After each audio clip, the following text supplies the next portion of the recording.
नमस्कार दोस्तों। स्वागत है आपका मेरे चैनल गुरु गोविंद जीएस रिसर्च सेंटर पे। दोस्तों, आज हम एक ज्वलंत मुद्दे पीरियड्स और जाया किशोरी पे चर्चा करने जा रहे हैं।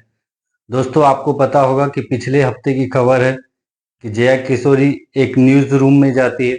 एक न्यूज रूम में जाने के बाद एक न्यूज रूम नाम का एक शो आता है। उस शो में जाने के बाद जिस बेबाकी से उन्होंने पीरियड्स यानी मासिक धर्म पे जो उन्होंने बेबाकी से जवाब दिया, वो कई लोगों को खटकने लगा। और इन खटकने के कारण बहुत सारे जो लोग हैं, बहुत सारे जो कथावाचक हैं, बहुत सारे जो शास्त्र ज्ञाता हैं, शास्त्रों के विशेषज्ञ हैं, इनके बेबाकीपन को स्वीकार नहीं कर पा रहे हैं और उनके विरुद्ध अनाप शनाप कह रहे हैं। तो आइए दोस्तों, आज हम ये जानने की कोशिश करें कि ये टॉपिक आखिर है क्या, पीरियड्स के बारे में लोग क्यों इतना गलत मानते हैं, क्या उसका परिचय है, क्या उसका इंट्रोडक्शन है, क्या प्रतिबंध है, क्या धार्मिक दृष्टिकोण है, बौद्ध धर्म के हिसाब से, ईसाई धर्म के हिसाब से, हिंदू धर्म के हिसाब से, इस्लाम धर्म का क्या मानना है मासिक धर्म के संदर्भ में, यहूदी धर्म के लोग क्या मानते हैं। इसके अलावा हम इससे संबंधित शिक्षाओं पर भी चर्चा करेंगे। दोस्तों, ये चर्चा शुरू करने से पहले नमस्कार स्वीकार करिएगा। मेरा नाम गोविंद हुआ और आप हमको गुरु गोविंद जीएस रिसर्च सेंटर नामक चैनल पे देख रहे हैं। दोस्तों, जैसा कि जानते हैं कि जया किशोरी ये किसी परिचय की मोहताज नहीं है, लेकिन जया किशोरी जी एक भजन गायिका है, एक कथावाचिका है, जो अपने देश के साथ साथ विदेशों में भी बहुत ज्यादा फेमस है। इनके फैन फॉलोइंग बहुत है। तो ये पिछले दिनों एक शो पे जाती है। जाने के बाद जब इनसे कोई प्रश्न पूछा जाता है कि आप मासिक धर्म के बारे में क्या सोचते हैं, तो जो इन्होंने बेबाकी से जो उत्तर दिया, कई लोगों को ये उत्तर रास नहीं आए और उन्होंने इसके विरुद्ध अनाप शनाप कहना शुरू की। तो दोस्तों, ये रहा जया किशोरी का परिचय। ये ऐसी शख्सियत है जो किसी परिचय की मोहताज नहीं है। लेकिन अब हम दूसरे टॉपिक्स पीरियड्स पे जानने की कोशिश करें कि आखिर पीरियड्स यानी मासिक धर्म है क्या। तो सबसे पहले हम पीरियड से शुरुआत करते हैं दोस्तों, कि आखिर ये पीरियड्स है क्या। तो दोस्तों, जो हमारा मासिक धर्म है, ये लड़कियों या महिलाओं में होने वाला एक अद्वितीय घटना है, जिसके दरमियान अक्सर एक अंतराल पे रक्तस्राव यानी ब्लीडिंग होती है। और ये जो ब्लीडिंग होती है, ये उनके 50 से 55 साल की अवस्थाओं तक उनको ऐसा सामना करना पड़ता है। दोस्तों, अक्सर होता क्या है दोस्तों, कि ये जो हमारे मासिक धर्म होते हैं, इन मासिक धर्म को हमारे समाज के कुछ ठेकेदार या हमारे समाज के कुछ रूढ़िवादी लोग इनको गलत मानते हैं और गलत मानकर हमारे देश के, हमारे समाज के लड़कियों को, महिलाओं को सामाजिक सांस्कृतिक जीवन के कई पहलुओं से बाहर कर देते हैं। दोस्तों, ये समाज के ठेकेदार जो होते हैं, इनको लड़कियों को, महिलाओं को मासिक धर्म के दौरान अछूत मानते हैं। दोस्तों, मासिक धर्म अक्सर जो होता है कि मासिक धर्म आमतौर पे लड़कियों में 11 से 14 वर्ष की अवस्था में शुरू होता है। दोस्तों, ये 11 से 14 वर्ष की अवस्था ही वो समय होता है जिसमें कि मासिक धर्म आती है। और मासिक धर्म के दरमियान क्या होता है कि जो वेजाइनल ओरिफाइस होते हैं, जो वेजाइनल ओरिफाइस होते हैं, इन वेजाइनल ओरिफाइस से आमतौर पे थोड़ी सी ब्लीडिंग होती है और इस ब्लीडिंग के कारण उनको थोड़ा सा दर्द, असहनीय पीड़ा का सामना करना पड़ता है। लेकिन दोस्तों, हमारे हिंदू जो संस्कृतियां हैं, हमारे हिंदू जो परंपरा है, उसके अनुसार एक इतिहास या कह लीजिए एक जनश्रुति मानी गई है कि भगवान इंद्र के द्वारा जब किसी एक ब्राह्मण की हत्या हो गई थी, तो इस हत्या का पाप का एक हिस्सा महिलाओं को या लड़कियों को चुकाना पड़ा था, जिसके कारण उनको अक्सर अपने जीवन में ब्लीडिंग का यानी एक मासिक धर्म का सामना करना पड़ता है। दोस्तों, ये जनश्रुति है, ये कहावतें हैं या लोग ऐसा मानते हैं। लेकिन अक्सर अगर मान के चले साइंस के हिसाब से, तो मासिक धर्म एक प्राकृतिक प्रक्रिया है। एक प्राकृतिक प्रक्रिया है जिसके तहत क्या होता है कि जब हमारा एक युवावस्था का दौर शुरू होता है, तो युवावस्था के दौर में आने के बाद यानी जो हमारा रिप्रोडक्शन साइकिल होता है, इस रिप्रोडक्शन साइकिल को मेंटेन रखने के लिए ये मासिक धर्म की शुरुआत होती है। अब आइए दोस्तों, दूसरे टॉपिक, ये तो थी हमारा मासिक धर्म का परिचय। दूसरा है तो दोस्तों कि अब हम इसके थोड़े से प्रतिबंध के बारे में जान लें कि मासिक धर्म के दरमियान क्या क्या प्रतिबंध लगाए जाते हैं।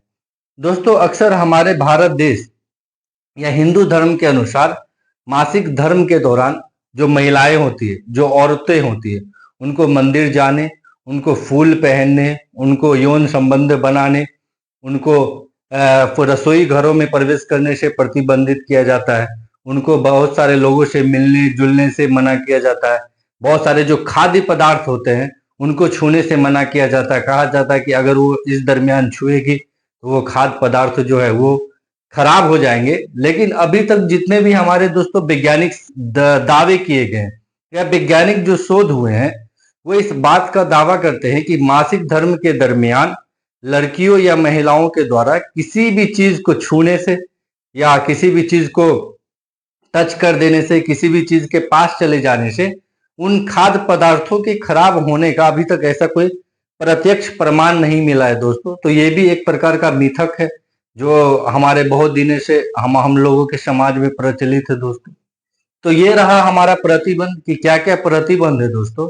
लेकिन अब एक जो तीसरा हिस्सा है हमारा दोस्तों, वो अब हमारा तीसरा हिस्सा है धार्मिक दृष्टिकोण कि जो हमारा मासिक धर्म है, इस मासिक धर्म को जो अलग अलग धर्म के लोग हैं, जैसे हमारे बौद्ध धर्म के लोग हैं, ईसाई धर्म के लोग हैं, हिंदू धर्म के लोग हैं, इस्लाम धर्म के लोग हैं, यहूदी धर्म के लोग हैं, उनका क्या क्या सोचना है। तो सबसे पहले दोस्तों अगर हम बौद्ध धर्म की बात करें तो बौद्ध धर्म में जो हमारे मासिक धर्म होते हैं, इनको मासिक धर्म को आमतौर पर प्राकृतिक शारीरिक विसर्जन के रूप में जाना जाता है। आमतौर पे हमारा जो बौद्ध धर्म होता है, बौद्ध धर्म हमारे इस मासिक धर्म को आमतौर पर प्राकृतिक शारीरिक विसर्जन के नाम से जानता है, जिसके दरमियान क्या होता है कि महिलाओं या लड़कियों को खास तौर पे मासिक आधार पे एक छुट्टी दी जाती है। ये छुट्टी दी जाती है ताकि वो खुद को मेंटेन रख सके, या जब उनका ये दौर, ये पीरियड, ये मासिक धर्म फिर से जब खत्म हो जाए तो वापस वो अपने काम पे या वापस जो कर रही थी वो उस पर लौट सके। तो ये हमारा बौद्ध धर्म ऐसा सोचता है। ईसाई धर्म के संबंधों में कहा जाता है कि ईसाई धर्म हमारे मासिक धर्म से, यानी जो हमारा मेंस्ट्रुअल साइकिल होता है यानी पीरियड्स जो होता है, इससे संबंधित किसी भी नियम और अनुष्ठान को नहीं मानता है। दोस्तों आपको ये जानकर आश्चर्य होगी, जितने भी पश्चिमी देश हैं उन सभी जो ईसाई बहुल देश हैं उन देशों में आमतौर पे ज्यादा नियमों को, अनुष्ठानों को फॉलो नहीं किया जाता है दोस्तों, क्योंकि उनका ऐसा मानना है कि मासिक धर्म या पीरियड्स लड़कियों या महिलाओं के लिए ये वही समय होता है जिस समय इनको ज्यादा देखभाल करने की, केयर करने की जरूरत होती है। दूसरा दोस्तों हिंदू धर्म। हिंदू धर्म हमारे मानते हैं, हिंदू धर्म में बहुत सारी भ्रांतियां प्रचलित है। माना जाता है कि हिंदू धर्म में जो हिंदू समाज के हमारे लोग हैं वो लड़कियों को मंदिरों में जाने से प्रतिबंधित करते हैं, रसोई घर में नहीं जाने देते, लोगों से मिलने जुलने से प्रतिबंधित करते हैं, खाद्य पदार्थों को छूने से प्रतिबंधित करते हैं, फूलों की माला उस दरमियान पहनना मना करते हैं। तो ऐसा हमारा हिंदू धर्म से संबंधित ये हमारी एक आंकड़ा है जो कि सामान्यतः लोग ऐसा सोचते हैं। लेकिन आपको बता दें दोस्तों कि हमारी शिक्षा तो हिंदू धर्म के बारे में इतनी आज फैल चुकी है कि आज भी बहुत सारे लोग अब इस टॉपिक पे, जो हमारे पहले रूढ़िवादी विचारधारा थे, अब उससे थोड़ा सा बाहर आ रहे हैं और पूरी कोशिश कर रहे हैं कि इस पर भी खुल के बात किया जाए। अब दोस्तों आते हैं इस्लाम धर्म के बारे में। इस्लाम धर्म में हमारे मासिक धर्म और पीरियड्स को लेकर क्या क्या मान्यताएं हैं। तो माना जाता है दोस्तों कि इस्लाम धर्म में पीरियड्स के दौरान महिलाओं या लड़कियों को प्रार्थना करने, यानी अल्लाह को जो होता है प्रार्थना करने की उनको इजाजत नहीं है। हालांकि जो इस्लाम धर्म है उनमें आमतौर पर महिलाओं या लड़कियों को मासिक धर्म के दरमियान तीर्थ यात्रा की अनुमति दी गई है, यानी ऐसे लोग जो इस्लाम धर्म से संबंधित है उनको मासिक धर्म के दरमियान तीर्थ यात्रा पे जाने का मौका उनको अवश्य मिलता है, यानी तीर्थ यात्रा वो कर सकती है। लेकिन उनको काबा, जो उन लोग का एक पवित्रतम स्थल माना जाता है, पवित्रतम तीर्थ स्थल है, पूजा स्थल है, उन काबा की परिक्रमा, उन काबा जो स्थल होता है उस काबा की परिक्रमा करना केवल निषिद्ध है।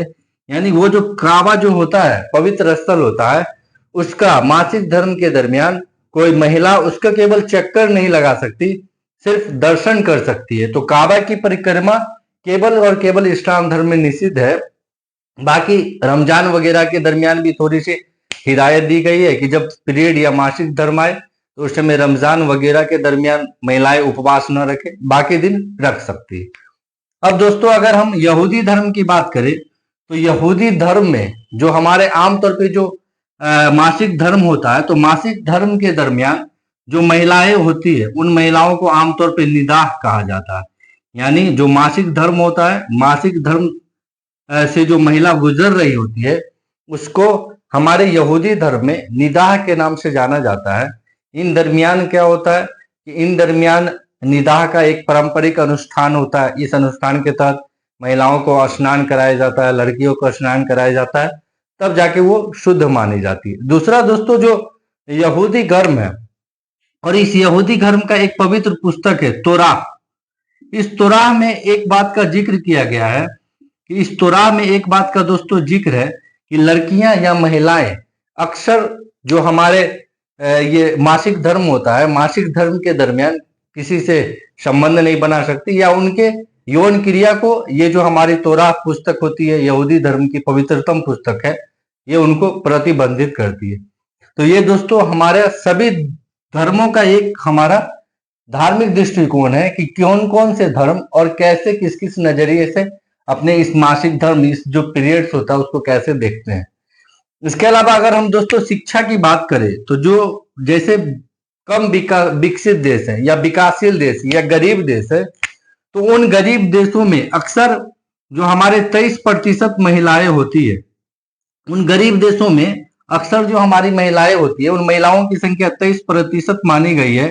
वो लड़कियों की संख्या 23% मानी गई है जो अक्सर मासिक धर्म के दरमियान अपने स्कूलों से ड्रॉप आउट हो जाती है, यानी स्कूलों को छोड़ देती है।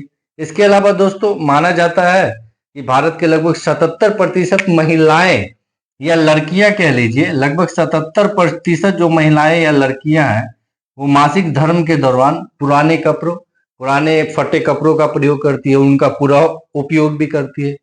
लेकिन जैसे विकसित देश है, विकसित देशों में हमारा जो ये पीरियड्स है उनके संदर्भ में जानकारी थोड़ी सी अलग है। जैसे अगर हम अमेरिका जैसे देशों की अगर हम चर्चा करें तो अमेरिका जैसे देशों में दोस्तों आमतौर पे जो हमारे ये पीरियड्स होता है, यानी जो मासिक धर्म होता है, इसको सेक्स एडुकेशन के साथ ही जोड़ के पढ़ाया जाता है। कहने का मतलब जब वहाँ सेक्स एडुकेशन की पढ़ाई होती है उस समय ही मासिक धर्म के बारे में बता दिया जाता है। तो मासिक धर्म के दरमियान जब बता दिया जाता है तो लोगों को उस समय ज्यादा सावधानी करते हैं, ज्यादा सावधानी बरतते हैं। वैसे भी अमेरिका एक ईसाई बहुल देश है, जिसके कारण उन लोग में क्या होता है, एक धार्मिक मान्यता है कि वो लोग मासिक धर्म या पीरियड्स को किसी भी अनुष्ठान या नियम के नजर से नहीं देखते हैं। दोस्तों ये हमारा टॉपिक था पीरियड और जया किशोरी। दोस्तों ये टॉपिक जो है एकदम ज्वलंत है दोस्तों। अगर आप इसके बारे में और भी जानकारी प्राप्त करना चाहते हैं तो आप हमारे चैनल पे बने रहिएगा। पीरियड से या रिप्रोडक्शन से संबंधित एक और महत्वपूर्ण चैप्टर आपके लिए लाएंगे जो आगे आपको काम देगी। दोस्तों आपको ये जानना होगा कि ये जया किशोरी जी के अपने मत हैं, तो ये जब उनके अपने मत है तो उनके लिए अच्छा है, क्योंकि हम लोग तो पीरियड्स और मासिक धर्म को तो पुराने परिवेश के हिसाब से देखते हैं। तो आज जया किशोरी जी ने जो कहा है वो उनका अपना मन की इच्छा के अनुसार कहा गया है। वो अपने ऐसा सोचती हैं, आज के परिवेश में ऐसा सोचती हैं, इसलिए उन्होंने ऐसा कहा। तो ये थी हमारी टोटल चर्चा दोस्तों। अगर ये आपको वीडियो पसंद आया हो तो आप हमारे चैनल को लाइक कीजिएगा, शेयर कीजिएगा, सब्सक्राइब कीजिएगा और बेल आइकन को दबाना नहीं भूलिएगा। जय हिंद।